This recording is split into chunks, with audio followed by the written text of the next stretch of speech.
नमस्कार दोस्तों, मेरा नाम है आशीष यादव और आप देख रहे हैं जॉब स्टोरी। दोस्तों, अपने बारे में थोड़ा सा बता देता हूँ।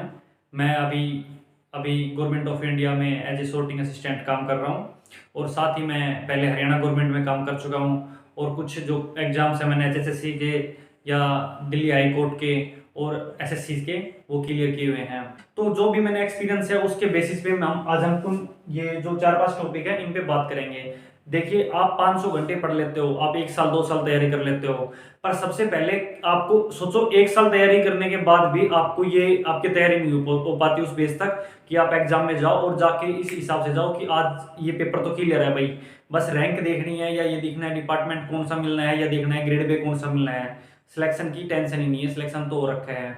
तो ये कुछ ना कुछ तो कमी रह गई होगी, यानी कि जो सिलेबस आता है वो तो सारा 10th तक ही आता है हमारा भैया, आप देखते हो थोड़ा एक अलग लेवल में आ जाता है, बस वो अलग बात है। और सब जो दोस्त होते हैं वो भी वही पढ़ते हैं भाई, जितने बच्चे हैं उसके बाद भी आप लोगों का सिलेक्शन नहीं होता। आप एक एक साल पढ़ लेते हैं, 365 दिन पढ़ लेते हैं, 500 1000 घंटे आप लगातार दे देते हैं।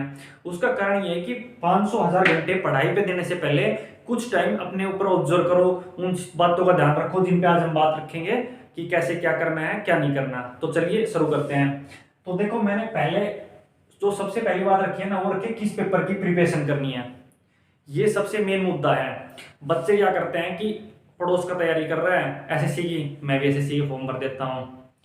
भाई जो मेरा रिश्तेदार है वो इनकम टैक्स में लगा हुआ है, मैं भी उसको पूछता हूँ भाई क्या है, मैं भी उसमें तैयारी करने से लग जाता हूँ। एक भाई रेलवे के अंदर लगा हुआ है, उससे पूछ लेता हूँ उससे। एक कोई बैंक में है, बैंक में। तो यार ऐसा नहीं होता। देखो, सबकी अपनी पोटेंशियल होती है, आप ऐसा नहीं कर सकते आप बराबर वाले को देख के आप उसके साथ में निकल सकते हो। हाँ निकल सकते हो, मैं ये भी नहीं कहता कि मैं मना कर रहा कि नहीं निकल सकते अगर बराबर वाला जा रहा है, पर उसके लिए हो सकता है आपको बहुत ज़्यादा मेहनत करना पड़े, उससे डबल करना पड़े। उसने जो सोचो 10th 12th तक मान लो उसने मैथ में पढ़ा है, मैथ बहुत अच्छे से किया रखा है उसने अपना, आपका 10th 12th तक का मैथ बहुत वीक रहा हो तो उसको तो इतना मैथ के अंदर ही मेहनत करने की ज़्यादा जरूरत नहीं पड़ी। जबकि आपको देखे तो आपको मेरे हिसाब से उसके जो 10-12 साल की मेहनत है भाई, उसने लगातार पढ़ा है अच्छे से, और आप मैथ कमजोर रहे आपने फर ले लिए हैं, तो उसके बराबर आने के लिए आपको 1 से 2 साल और उससे ज़्यादा लग सकते हैं, 1 साल तो ज़्यादा लग सकता है बिल्कुल।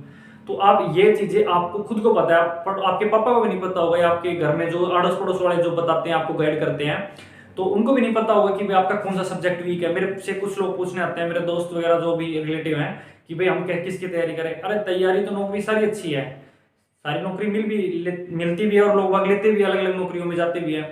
पर पहले तो बात ये आती है कि आप जाना कहाँ चाहते हो, फिर आती है कि आप जिस फील्ड में जाना चाहते हो उसके लिए आपका बैकग्राउंड क्या है। क्या आप जिस में जाना चाहते हो, मान लो किसी एग्जाम में रेलवे के अंदर है, रेलवे के अंदर क्या होता है कि इंग्लिश नहीं आती, इंग्लिश मैथ आता है, रीजनिंग आती है और जीएस आती है। अब जिस बच्चे का मैथ वीक है, मान लो इंग्लिश अच्छा है, वो वहां जाके करेगा क्या, उसको तो मैथ पढ़ना पड़ेगा, जबकि इंग्लिश बहुत अच्छी है और वो काम ही नहीं आ रही। अगर वही बच्चा जाता है किसी स्टेनोग्राफर के जो एग्जाम्स होते हैं, कोर्ट्स वगैरह के एग्जाम होते हैं, वहां पे मैथ नहीं आता, वहां पे इंग्लिश आती है, वो वहां पे बेस्ट करेगा, रेलवे के अंदर नहीं कर सकता। जबकि कोई दूसरा बच्चा है जिसका भाई मैथ बहुत अच्छा है, इंग्लिश बहुत वीक है, अगर वो कोर्ट्स के जो एग्जाम होते हैं उनमें जाएगा, उसकी इंग्लिश वीक है, उसको मैथ आता है जो वहाँ पे मैथ ना के बराबर आता है कोर्ट्स के एग्जाम में, तो वो वहाँ पे फेल कर जाएगा। तो सबसे पहला मुद्दा तो ये है कि आपको ये फिक्स करें आपकी तैयारी किस चीज़ को करनी है। आप आड़ोस पड़ोस से जरूर पूछें, अपने जानकारों से जरूर पूछें, ये पूछना भी बहुत जरूरी है, कि जानकारी लेने में कोई बुराई नहीं है। उनसे ये ना पूछे कि भाई आप कितने पैसे कमाते हो, कि कितने कौन सी जॉब में जा रहे हो, साथ में आप ये भी पूछे कि भाई आपने जो पेपर दिया उसके अंदर सिलेबस क्या क्या आता है। आजकल यूट्यूब का जमाना है, आप देखिए हमारे चैनल पे भी हम थोड़ा गाइड करते रहते हैं साथ ही साथ, ठीक है। तो उनसे ये पूछिए भाई क्या क्या कितने नंबर का पोर्शन आता है, मैथ कितने का आता है, किस लेवल तक का आता है, एडवांस आता है नहीं आता, अर्थमेटिक आता है या सिर्फ इंग्लिश कितने की आती है नहीं आती, नेगेटिव है नहीं है, जीके है तो किस लेवल की आती है, करंट्स ज़्यादा आती है या भाई जो जीएस है वो पोर्शन ज़्यादा आता है, स्टैटिक्स का ज़्यादा आता है, ठीक है ना। रीजनिंग किस लेवल की आती है, बैंकिंग वाली जो अच्छी स्टैंडर्ड की रीजनिंग है वो आती है, एक नॉर्मल जो एसएससी के अंदर या जो अदर एग्जाम स्टेट एग्जाम के अंदर चलती है वो वाली रीजनिंग आती है। तो इन सब बातों में पहले एनालाइज करो, आप उनसे पूछो, पूछना जरूरी है, मैं ये नहीं कह रहा मत पूछो, किसी से भी रिलेटिव है कोई भी है उनसे ज्ञान लो। ये बहुत अच्छी बात है कि आपके आसपास अगर कोई बताने वाला सही है जिसने अपनी मेहनत से कुछ आगे बढ़ा के किया है तो उससे पूछना बहुत जरूरी है। पर उसको ही देख के बिल्कुल अंधा, बिल्कुल अपने आप को भी उसी रूप में डाल लेना वो गलत है भाई। एक विराट कोहली को देख के सब बल्ला उठाने चल गए तो वो गलत है। उससे पूछो भाई कितनी स्ट्रेटेजी है क्या नहीं है, किस हिसाब से चलते हो, क्या है बचपन से किया है भाई, बचपन में मतलब सबके अलग अलग होते हैं, ठीक है। तो सबसे पहले तो है आपको किस प्रिपरेशन की तैयारी करनी है, तो इसके बारे में आप जानकारी करो, फिक्स करो। जिस पेपर की तैयारी करनी है उसके बारे में टारगेट रखो। अब कुछ लोग क्या करते हैं कि भाई 3 महीने बाद पेपर है, इसका भर दिया, मेरे को तो 3 महीने में निकालना है वरना कुछ ही हो जाएगा। भाई 3 महीने में किसी का पेपर नहीं निकलता है, मैं सच बता रहा हूँ। कम से कम मेरे भाई का 8 महीने में निकला है। मैं बहुत बेस्ट मानता हूँ उसको कि भाई उसने स्टेनो की तैयारी की थी, उसने वो इनकम टैक्स में भी लग गया, तो उसका मैंने 3 महीने में सिलेबस करवा दिया। 3 महीने में सिलेबस उसका ऐसे करवाया कि हर लगातार, मतलब उसने भी एक दिन मिस नहीं किया, लगातार पढ़ा। मैं उसको समझाता था, दूसरे तीसरे दिन उसे सुनता था, एक हिसाब करके जो भी हमने बना रखा था, तो उस वो अपना काम हमेशा उसका प्रिपेयर मिला। तो 3 महीने में सिर्फ उसका सिलेबस कंप्लीट हुआ, उसकी तैयारी नहीं हुई। उसके बाद जो आने वाले 5-6 महीने जो उसको मिले, 8-9 महीने के लिए तक, तो उनमें उन्होंने क्या किया, उस सिलेबस को 3 बार रिपीट किया। वो मैटर ये करता है कि सिलेबस कंप्लीट करना सिर्फ तैयारी नहीं है, तैयारी है उस सिलेबस को अपने अनुरूप डालना। एक सवाल आना कोई मतलब नहीं है, क्वेश्चन आ रहा उसका कोई मतलब नहीं है, आप उस क्वेश्चन को कितने टाइम में अटेम्प्ट कर पा रहे हो, वो मैटर करता है गवर्नमेंट जॉब के लिए। तो आप उसके लिए अपनी एबिलिटी को जानो और पेपर की किसकी तैयारी करनी है, उसके आपकी कितनी तैयारी है, आपकी इंग्लिश अच्छी है, मैथ अच्छा है, उस हिसाब से आप अपना जो पेपर है उसका अटेम्प्ट करो कि मेरे को किस चीज की तैयारी करनी है। अब बात करते हैं सिलेबस क्या है। अब वही बात आ गई भाई, ठीक है मान लो आपने, देखो मैं तो ये कहता हूं कि अगर कोई बच्चा, देखो मैंने एसएससी की तैयारी की थी, अगर जिसके कोई भी सब्जेक्ट पक्के नहीं है यानी कि, और जो सब जगह घूम रहा है, क्योंकि मैं स्टार्टिंग में मेरे घर में जॉब नहीं थी, तो मेरे को सब जगह घूमना, मेरे को ये था कि जो मिल जाए, जैसी मिल जाए, बस जो मिल जाए। जबकि मेरे घर में मैं लग गया, मेरे लगने के बाद मेरे छोटा भाई का नंबर आया भाई तैयारी करने का, हम 2 ही भाई हैं, तो उसको मैंने बोल दिया कि तेरे को घूमने की जरूरत नहीं है भाई, तू एक ये टारगेट रख के चल और हो जाएगा। उसने भाई सब 8-9 महीने कोई और दूसरा पेपर छेड़ा भी नहीं, आए चले गए। लोग बाग भी अड़ोस पड़ोस कहते हैं कि यार उसका पेपर है, सब बच्चे देने जा रहे हैं, भाई नहीं देना, हमें टारगेट यही है और वो टारगेट अचीव करना है। और जिस दिन पेपर देने के लिए गया उस दिन इतना श्योर था कि हाँ, मेरे को पता था, मैं उसको साथ गया था कि नौकरी तो मिल जाएगी, बस देखना ये था कि भाई कौन से डिपार्टमेंट मिलता है और कहाँ मिलती है, वो आगे का चलना था।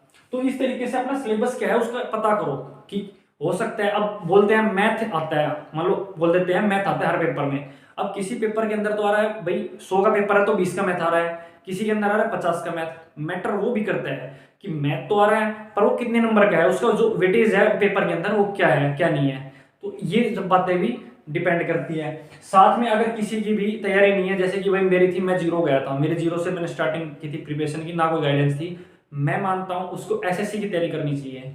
या फिर अगर कोई टारगेट अगर नहीं लेके चलता तो बोल रहा हूं मैं, अगर कोई टारगेट लेके चलता है, जैसे भाई पहले किस पेपर में फिक्स तैयारी करनी है, तो उसका अलग मैटर है। अगर उसको कोई फिक्स नहीं है कि भाई मेरे को तो नौकरी चाहिए, कहीं मिल जाए, स्टेट में मिल जाए या भाई सेंटर में मिल जाए, कहीं पे मिल जाए, बस मेरे को नौकरी चाहिए, तो उसको देखो सिलेबस के हिसाब से मैं अगर बताता हूँ तो आपको एसएससी की प्रिपरेशन करनी चाहिए। उसका एक फायदा है, उसका फायदा क्या है कि उसके अंदर आप कंप्लीट मैथ पढ़ लेते हो। मैथ है वो अच्छा खासा मैथ आता है, एडवांस भी आता है, अर्थमेटिक अलजेब्रा सारा मैथ आता है।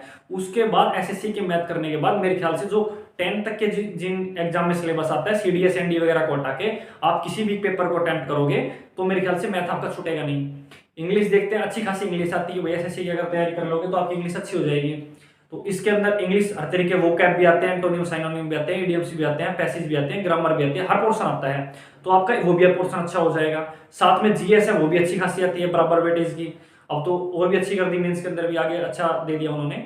रीजनिंग है वो भी अच्छी आती है। एक बैंकिंग के लिए थोड़ा एसएससी से टफ रीजनिंग आती है बैंकिंग के लिए, वो बहुत ही कम एग्जाम्स के अंदर आती है, ये भी बात है, आती है कुछ एग्जाम के अंदर पर बहुत कम एग्जाम के अंदर जो एसएससी से टफ रीजनिंग आती है, अदरवाइज एसएससी के लेवल में आपका हो जाता है। अच्छा एक फायदा और है, अगर आप एसएससी की तैयारी करते हो तो एसएससी के फॉर्म हर साल निकलते हैं। अब मान लो आप करने लगे स्टेट के एग्जाम की तैयारी, और स्टेट के एग्जाम का तो क्या होता है कि जब सरकार बदलती है बनती है तब उस हिसाब से फॉर्म निकलते हैं। भाई गवर्नमेंट है, आज फॉर्म निकलवाए करवाए तो 1 महीने बाद कराए, ना कराए तो 5 साल भी ना कराए, तो ये मैटर भी आपको करना है। अब 5 साल आप भरोसे थोड़ी बैठे रहोगे कि भाई 5 साल बाद वो फॉर्म निकालेंगे, मैं तो आज भर दिए, 5 साल बाद पेपर कराएंगे तो मैं करूंगा, ऐसा नहीं करना है। सबसे अच्छा एसएससी लगता है, बैंक लगता है, या रेलवे का भी थोड़ा भाई फ्लक्चुएट है, इनका कोई फिक्स नहीं है, तो एसएससी रेलवे में जाओ, मैं तो बेस्ट ही कहता हूँ, तैयारी इनकी करो, साथ में जो एग्जाम आते रहे उनके, एसएससी और बैंकिंग में जाओ, साथ में एग्जाम रहे उनके देते रहो अपने।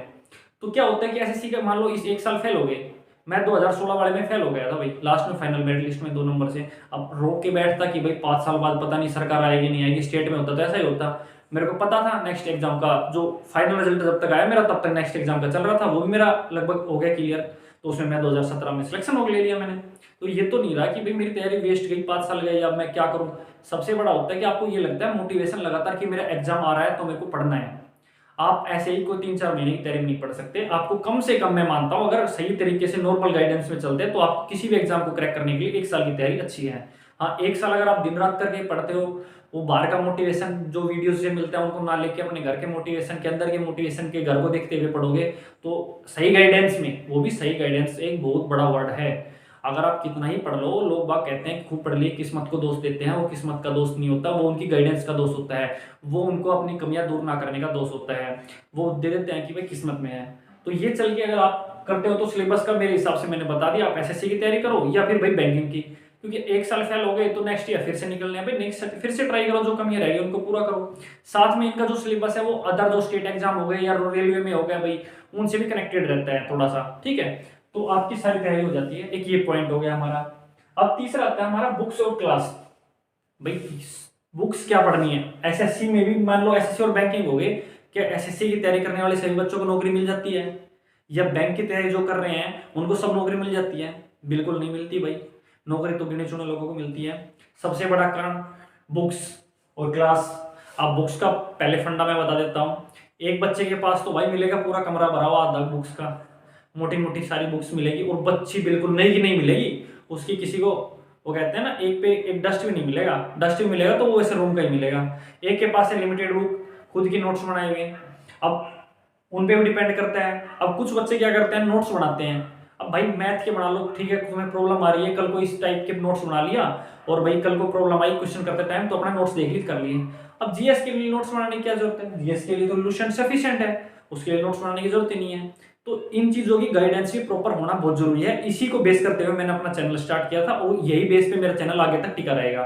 साथ में मैं अभी कुछ स्टार्ट कर रहा हूँ अपनी जो वीडियोस है आपको टीचिंग से रिलेटेड, कि हम ऐसा पढ़ाएंगे कि भाई आप मान लो मैथ का एक चैप्टर करते हो टाइम डिस्टेंस का, आप जो नॉर्मल है वो टीचर क्या करते हैं 2 महीने में, 3 महीने में, 4 महीने में सारा सिलेबस, यानी कि हिंदी इंग्लिश जो भी मैथ साइंस जो भी आता है सब करा देते हैं।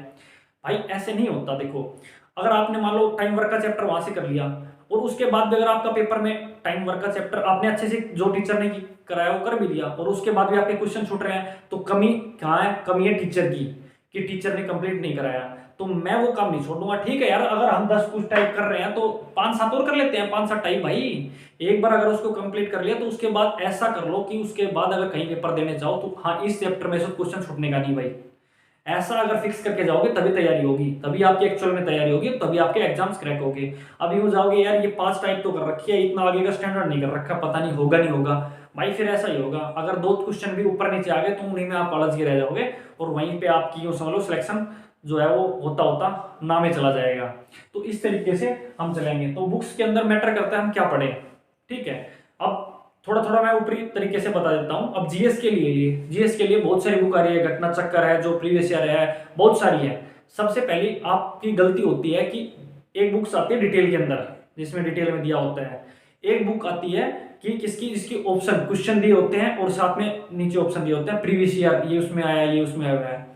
यार अब ये बताओ कि जब तक डिटेल अगर तुम नहीं पढ़ोगे तो क्वेश्चन मान लो एक क्वेश्चन दे दिया कि भाई भारत की राजधानी क्या है, दिल्ली।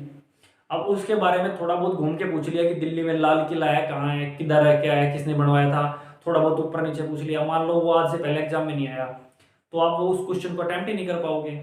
तो सबसे पहला है कि आपको क्वेश्चन नहीं रटने हैं। सबसे बड़ी गलती आप लोग करते हो, क्वेश्चन रटते हो, क्यों? वो आसान है, उसमें पढ़ना नहीं पड़ता, क्वेश्चन देख लिया, टिक मार लिया, क्वेश्चन रट लिया, बात खत्म। पर आसान दोस्त, अगर देखो नौकरी 35-35 साल की थी, पूरी उम्र के लिए नौकरी चाहिए ना, एक अच्छा खासा रेपुटेशन चाहिए समाज में, तो उसके लिए आपको 1 साल मेहनत करनी पड़ेगी, और वो आपको खुद करनी पड़ेगी, ना कि कोई और करेगा, ठीक है ना। तो उसके बताओ आसान रास्ता, आपको आसान रास्ता नहीं ढूंढना, आपको ढूंढना है सही रास्ता, क्योंकि आसान रास्ते से आप नौकरी नहीं ले सकते। 30-35 साल की नौकरी है।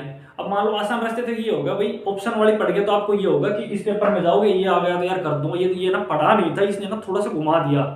अरे वो तो घुमाएगा, घुमाने के लिए तो बैठा है भाई, पेपर जो एग्जामिनर है वो घुमाने के लिए बैठा है। सेम का सेम दे दिया, ठीक है, नहीं दिया तो फिर कहाँ जाओगे। तो उसमें आपको ऐसा जो भी पढ़ना है, बुक्स जो भी पढ़ो, जितने भी पढ़ो, उनको ऐसा पढ़ो कि मैं इन 2 बुक्स को पढ़ लूँ या 3 बुक्स को पढ़ लूँ। 3 मैक्सिमम होती है किसी भी सब्जेक्ट के लिए, मेरा ये मानना है। 2 बुक्स बहुत होती है। अगर इन 2 बुक्स को पढ़ लेता हूँ मैं तो इनसे बाहर नहीं आएगा। अगर बाहर भी आता है तो वो सभी के लिए बाहर है, फिर मेरे लिए बाहर नहीं है, वो सभी के लिए बाहर है, यानी कि मैं और बच्चों के बराबर हूँ, उनसे आगे नहीं निकल रहा। तो ठीक है ना, थोड़ा बहुत आगे ही हूँ, ऐसे चलना है हमें। तो बुक्स के लिए मैं प्रेफर करता हूँ इस टाइप की करें, आप आसान रास्ते को ना पकड़े कभी भी। स्टार्टिंग में ऑब्जेक्ट जो क्वेश्चन वाले जो होते हैं ना, क्वेश्चन जिसमें देता है और फिर 4 ऑप्शन देते हैं, उनको तो स्टार्टिंग में पढ़ना नहीं है। मैं तो प्रेफर करता हूँ लुसेंट पढ़ो। साथ में आप क्लास ले सकते हो, क्लास हम भी स्टार्ट करेंगे भाई, किसी भी टीचर की ले लो, मैं नहीं कह सकता। क्योंकि थोड़ा सा अगर आपका बैकग्राउंड साइंस का है तो आपको हिस्ट्री पढ़नी पड़ेगी, ज्योग्राफी पढ़नी पड़ेगी, टीचर से लेना पड़ेगा। आप बिल्कुल ही, अगर चाणक्य ने कहा था कि खुद गलती सारी करके, इन जीवन है ना बहुत छोटा है, सारी जीवन में सब कुछ अपनी खुद की गलती करने से मत सीखो, दूसरों से भी गलतियों से सीखो, तभी आप थोड़े टाइम में आगे बढ़ पाओगे। ठीक है ना, तो आप देखो लोगों को, तो अपना लुसेंट पढ़ो, ये मत सोचो कि भी क्लास नहीं ले ली। आजकल ऑनलाइन का जमाना है, यूट्यूब में फ्री में भी है, क्लासेस भी है, किसी भी टीचर से ले लो, हम भी स्टार्ट करेंगे, तो उनसे पढ़ो और फिर उसकी सेम टॉपिक को आप लुसेंट में देख के अपने हिसाब से पढ़ लो, तो आपका कवर हो जाएगा। क्लास है, क्लास में क्या करते हैं कि एक टीचर यूट्यूब पे पढ़ लेते हैं भाई, कोई ऑलमोस्ट मैंने देखा है लोग यूट्यूब पे पढ़ लेते हैं, बोले यूट्यूब पे फ्री तो है, फोन 50,000 के लिए रखा है, क्लास के लिए 500-1000 रुपये नहीं दे सकते। सबसे बड़ी कमी है, अपने ऊपर जब तक इन्वेस्ट नहीं करोगे तब तक आपका कभी भी, आपको पास कैसे पैसे आ जाएंगे जब तक अपने ऊपर इन्वेस्ट नहीं करोगे। फोन ले रखे 50,000 का, 500 क्लास के लिए देंगे, ये सच्चाई है जो मैं बता रहा हूँ आपको। तो सबसे पहले क्लास लो भाई, मैं तो देखो मना नहीं करता, क्लास मत लो, अगर प्रॉपर गाइडेंस बहुत कम है, जिनके पास है उनके पास टाइम नहीं है, तो यूट्यूब पे है, मैं नहीं मानता नहीं है यूट्यूब पे, पर पता है क्या है, यूट्यूब पे आप एक चीज देखने लग गए उसके बारे में 10 चीज देखोगे। या फिर अगर यूट्यूब पे देख रहे हो तो ऐसे टीचर को देखो जो प्रॉपर सब कुछ आपको पढ़ा रखा हो। सिर्फ ऐसे टीचर को मत देखो कि किसी भी चीज़ के, मान लो 10 मैथ के 10 चैप्टर, 10 में से सिर्फ उसने 2 करवा रखे हैं और बाद में अपनी क्लास दे रहा है, क्लास आप बाद में ले नहीं रहे, उन 2 चैप्टर को करके बस कह रहे हैं टीचर ने तैयारी तो नहीं करवा रखे हैं। वो टीचर की गलती नहीं है भाई, वो अपने हिसाब से 2 ही कराएगा आपको। या यूट्यूब पे ऐसा कोई टीचर है तो उसको पकड़ो। मैं तो देखो, मैं किसी टीचर को प्रेफर भी नहीं कर रहा जिसने सभी कंप्लीट करवा रखा हो, तो ऐसे टीचर को, एक टीचर को पकड़ लो जिसका समझ में आ रहा है। और किसी भी सब्जेक्ट के लिए, जीएस के लिए 1 से 2 बुक उठाओ, उससे ज़्यादा मत उठाओ। करंट अफेयर्स तीसरी बुक है, वो बिल्कुल लास्ट में एग्जाम के टाइम में उठानी है। ठीक है, साथ में मैथ के लिए भी अपने खुद के नोट्स बनाओ, जो टीचर पढ़ाता है टाइप्स पढ़ो और उनको नोट्स बनाओ। मैथ के नोट्स बनाने बहुत जरूरी है, क्योंकि कल को आज आप देख लेते हो, देखने में तो सब कुछ आसान लगता है, जब करते हो ना तब पता चलता है। और करना भी वही टाइम पीरियड के अंदर होता है, ऐसे नहीं होता 10 क्वेश्चन 2 घंटे के अंदर आपको करने हैं, पूरा पेपर अटेम्प्ट करना है, सिर्फ 10 क्वेश्चन थोड़ी ना मैथ के करने पेपर में। तो इस तरीके से आपको चलना है। अब बात आती है कैसे पढ़े, टाइम टेबल। देखिए टाइम टेबल के लिए मैं एक सेपरेट अलग से वीडियो बनाऊंगा, उसमें आप देख लेना, जो मैंने फॉलो किया, जो मैंने अपने कजन्स को बताता हूँ, या मैंने छोटे भाई को फॉलो करवाया है। बहुत ही मुश्किल से भाई मिला क्या, खुद के एक्सपीरियंस से सीखा है, तो ये करना है। पर ये थोड़ा सा बता देता हूँ मैं मोटा मोटा आपको पढ़ना कैसे है। देखो लोग बात क्या करते हैं कि टाइम टेबल बना लेते हैं, 30 मिनट ये पढ़ना है, उसके बाद 30 मिनट ये, उसके बाद 40 मिनट ये, 2 घंटे ये, और बाद बीच में 1 घंटे का रेस्ट, घूमना, फ़ोन चलाना, फ़ोन बीच में रखते हैं चलाना, तो उसके बाद फिर 2 घंटे का रेस्ट, फिर हिलाना, फिर एक्सरसाइज, फिर जिम फलाना। यार तुम कैसे पढ़ रहे हो? मतलब अगर तुम मान लो हिस्ट्री का कोई टॉपिक उठा लिया, नया टॉपिक है, उसके लिए नहीं आ रहा समझ में भाई, उसको थोड़ा पढ़ना पड़ेगा, एनालाइज करना पड़ेगा, इंटरेस्ट, तो यानी कि उसका आपका ध्यान पता क्या रहेगा, आपका ध्यान रहेगा 30 मिनट मेरी घड़ी में हो गई, बस इसको रख देता हूँ, आज बहुत है यार, ये कोई पढ़ाई होगी? आपका ध्यान तो सारा घड़ी पे है। नेक्स्ट फिर अगला 30 मिनट इस पे हो गया, वो कभी भी गेन नहीं कर पाओगे, और ना ही आप 2-3 दिन से ज़्यादा उसको आप चला पाओगे, उसको आप पढ़ भी नहीं पाओगे 2-3 दिन से ज़्यादा। ठीक है ना, तो ऐसे आपको बिल्कुल नहीं पढ़ाना है। आपको करना क्या है, मैं एक मोटा मोटा थोड़ा बता देता हूँ, बाद में मैं एक अलग सीरीज के बारे में वीडियो बताऊंगा। आप उस चैनल से जुड़िए और इस वीडियो को मैं 1-2 दिन में लेके आऊंगा, तो उसको देखिए, और फिर आपको उस वीडियो से मैं गारंटी लेता हूँ बहुत सारा बेनिफिट मिलेगा।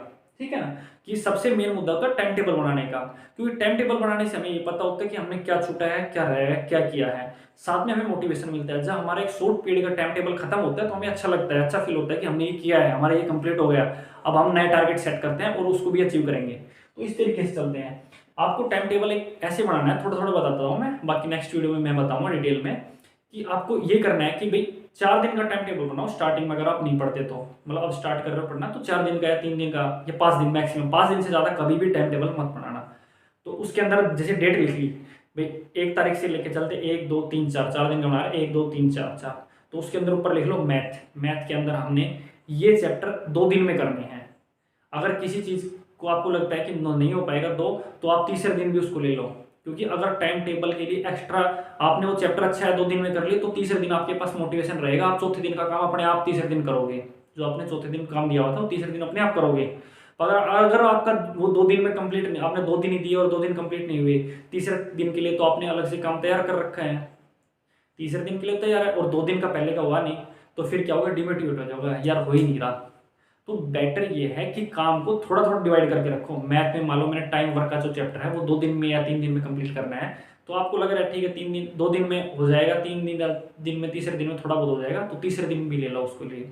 जब आपका एक चैप्टर अच्छे से कंप्लीट होगा ना तो बहुत खुशी मिलेगी इधर से। ऐसे ही आपको जो जीएस का पोर्शन है उसके अंदर आपको ऐसे नहीं चलना। लोग बाग क्या करते हैं, हिस्ट्री ज्योग्राफी पॉलिटी या तो एक एक लेके चलेंगे, पहले हिस्ट्री को रगड़ेंगे छिक्के बड़ी बड़े, पॉलिटी को रगड़ेंगे, फिर उसको रगड़ेंगे। भाई हिस्ट्री ज्योग्राफी पॉलिटी इकोनॉमी 4 तो ये हो गए, और 3 साइंस के, 7 पोर्शन हो गए जीएस के। करंट अफेयर्स को तो हम लास्ट में लेके चलेंगे। अब उन 7 पोर्शन को सोचो, आज हिस्ट्री पढ़ रहे हो, लास्ट में आप साइंस का कोई पोर्शन पढ़ोगे, जब तक हिस्ट्री पे वापस आओगे तब तक आपका पोर्शन कैसा हो जाएगा। और लगातार 7-8 घंटे आप अगर साइंस का पढ़ते हो, या मतलब सॉरी 7-8 कह रहा मैं, 3-4 घंटे भी अगर हिस्ट्री का पढ़ते हो नहीं पढ़ा जाएगा, वो गेन भी नहीं कर पाओगे। तो उसके लिए बेस्ट ऑप्शन है आप इनको डिवाइड कर लीजिए, हिस्ट्री पॉलिटिक्स ज्योग्राफी, इनको इकोनॉमी को एक साइड लगाइए, साइंस के तीनों पोर्शनों को एक साइड लगाइए। अब करना कैसे है, एक साइड हिस्ट्री का उठा लिया, एक साइड साइंस का एक पोर्शन उठा लिया, मॉर्निंग में या हिस्ट्री ले ली, शाम को आपने एक साइंस, उसके बाद चीज थोड़े थोड़े टाइम का हो, भाई मैंने 2 पन्ने ये एक टॉपिक कवर करना है छोटा सा। जब टाइम टेबल बनाओ तो सारी बुक्स को पास करके फिर बनाओ कि ये है, ये टॉपिक है मैंने पढ़ा हुआ है, ये इतने दिन में कवर हो जाएगा। तो लिखो टाइम, जो हिस्ट्री का ये पोर्शन है भाई ये इतने दिन में कवर हो जाएगा, साइंस का ये, शाम को फिजिक्स मान लो ले ली और हिस्ट्री ले ली, तो फिजिक्स पढ़ो सुबह, शाम को हिस्ट्री पढ़ो, या जो भी आपके हिसाब से अच्छा लगे उस हिसाब से पढ़ो। ठीक है, एक इंग्लिश का बात कर लेते हैं यार, इंग्लिश में पागल हो रहे वो लोग बात क्लासेस के लिए। क्लास में भी टीचर है, कुछ ही टीचर ऐसे हैं जो सिर्फ मेरे ख्याल से कंप्लीट कराते हैं, अदरवाइज क्या कराते हैं, ग्रामर कराते हैं। टीचर का एक होता है बेसिक दायित्व भी है भाई ग्रामर ही कराता है। यार सिर्फ ग्रामर करने कितने नंबर की ग्रामर होती है, आराम से एनालाइज करना कितने नंबर की ग्रामर होती है। आपको हिंदी सीखने के लिए क्या पहले हिंदी ग्रामर सीखनी जरूरत थी? थोड़ा सोचो, हिंदी व्याकरण सीखनी, हिंदी पढ़ने सीखने के लिए, समझने के लिए क्या हिंदी व्याकरण की जरूरत पड़ी थी स्टार्टिंग में? नहीं पड़ी। स्टार्टिंग में आपको किस चीज़ की जरूरत पड़ी थी? आपको जो वर्ड मीनिंग होते हैं ना उनको, कि कटोरी, ये कटोरी है, ये गिलास है, ये तकिया है, ये चम्मच है, इन आपको समझने की जरूरत पड़ी थी कि इनको बोलते क्या है, इनके नाम क्या है, यानी कि वोकैब शब्द, उनको समझो। तो सबसे पहले तो वोकैब पे अपनी पकड़ बढ़ाओ। अगर इंग्लिश करनी है तो पहला जो पॉइंट है वो वोकैब, कोई नहीं बताता ये, शायद ही मेरे ख्याल से बताता हो तो रेयरेस्ट टीचर। तो वोकैब पे पकड़ बनाओ कि इन चीज़ों को बोलते हैं क्या है, तकियों को क्या बोलते हैं, इसको क्या बोलते हैं। उसके बाद अगर आप पढ़ोगे ना, न्यूज़पेपर पढ़ोगे या कुछ ही पढ़ोगे, तो वो आपके लिए आसान होगा। इंग्लिश पढ़ोगे तो आसान होगा। ग्रामर एक रूल है, ठीक है, वो आप हिंदी ग्रामर अगर उसके अगर सोचो ग्रामर पढ़ ली मान लो, तो उसके बाद नंबर ले लोगे। अगर वोकैब नहीं पढ़ी तो कभी नहीं कर पाओगे। और वोकैब का भी एक सारा ऐसा नहीं है, वोकैब की बोल लेंगे कुछ दोस्त की भाई बहुत ज़्यादा वास्ट एरिया है। देखो वास्ट एरिया में जैसे हिंदी का भी सारा है, हम जितने हमारे आसपास है उन सभी चीज़ों के नाम हमें पता होता है। नहीं पता होता हम कुछ चीज़ों के, अगर कुछ दूसरे एरिया में कुछ बोलते हैं तो उनको हम पता कर लेते हैं, जान लेते हैं और बहुत जल्दी से याद भी कर लेते हैं, क्योंकि हमें पहले के बहुत सी चीज़ों के नाम पता है।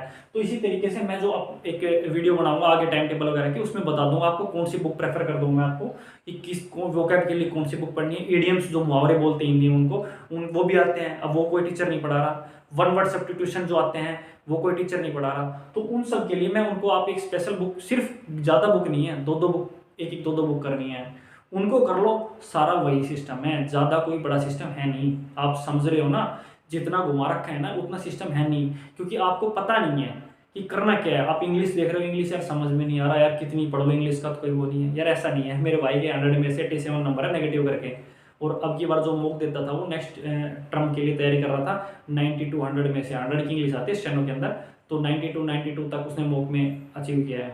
ठीक है, तो ऐसा नहीं है, सब कुछ हो सकता है। ये पढ़ लिया हमने कैसे पढ़ना है। अब मैं वीडियो में आगे टाइम टेबल का ही विस्तार से वीडियो भी बना दूंगा। अब बात है लास्ट में कमियों को कैसे दूर करें। देखो आपने सब कुछ तैयारी कर ली, उसके बाद भी पढ़ लिया, अरेंजमेंट से पढ़ लिया, उसके बाद भी क्या होता है, आपके नंबर एक लेवल के बाद नहीं पढ़ पाते। ठीक है, या कुछ टॉपिक कमजोर रह जाते हैं। अब मैथ पढ़ रहे हो, एक टीचर से पढ़ रहे हो सकता है उस टीचर का कोई एक टॉपिक कमजोर है, या आप उस टाइम क्लास नहीं ले पाई, या आपका वो वीक रह गया, आपका पहले से कमजोर था, एक बार पढ़ने में समझ नहीं आया, तो आप जब उसके लिए लास्ट में आपको मॉक देने पड़ेंगे। मॉक टेस्ट जो होते हैं उसमें आपको एनालाइज करना पड़ेगा, मेरी कहाँ पे कमी है, क्या कमी है, कौन सा टॉपिक कमजोर है, कौन सा या सब्जेक्ट कमजोर है। इंग्लिश में कम नंबर बन रहे हैं तो वोकैब की वजह से बन रहे हैं, ग्रामर की वजह से बन रहे हैं। अगर मैथ में कम नंबर बन रहे हैं तो मैथ में कौन सा पोर्शन, टिग्नोमेट्री में बन रहे हैं, टाइम वर्क में बन रहे हैं, या रेशो में बन रहे हैं, या मैंने बेस ही नहीं किया, पहले आगे पढ़ने लगे, रेशो या परसेंटेज के क्वेश्चन किए ही नहीं, या जो जीएस के अंदर मैं सिर्फ ऑप्शन वाले जो ऑब्जेक्टिव वाली क्वेश्चन वाली बुक पढ़ के जा रहा हूँ, उस हिसाब उसकी कमी की वजह से नंबर बन रहे हैं। तो या किस वजह से नंबर कम बन रहे हैं उनको। साथ में एक रास्ता और होता है, जिन पेपर में टाइमिंग का एक लिमिटेशन होती है, बाउंडेशन, जैसे कि जो स्टेट गवर्नमेंट के होते हैं उनके अंदर काफी अच्छा टाइम दे देते हैं, पर अगर आप एसएससी के अंदर जाओगे या बैंकिंग के अंदर जाओगे, वहां पे टाइम बाउंड बहुत कम टाइम मिलता है, बहुत सारे क्वेश्चन, यानी कि अपनी स्पीड पे बहुत मैटर करती है आपकी स्पीड। तो उस टाइम में आपका जो पेपर अटेम्प्ट करने का तरीका है वो भी मैटर करता है। आप पहले इंग्लिश को अटेम्प्ट करते हो, पहले मैथ को अटेम्प्ट करते हो, पहले जीएस को अटेम्प्ट करते हो, या जो भी पोर्शन आप है कौन से पोर्शन को अटेम्प्ट करते हो। आप देखोगे, ये मैंने खुद एनालाइज किया हुआ है, अगर इतना 5-5, 6-6 नंबर का फर्क पड़ जाता है जो एक एग्जाम को क्लियर करने के लिए बहुत ही ज्यादा होते हैं, सिर्फ एग्जाम के अटेम्प्ट करने के तरीके से, कि आपने पहले कौन सा पोर्शन अटेम्प्ट किया और बाद में आप कौन सा कर रहे हो, सिर्फ इससे 5-6 नंबर का फर्क पड़ जाता है।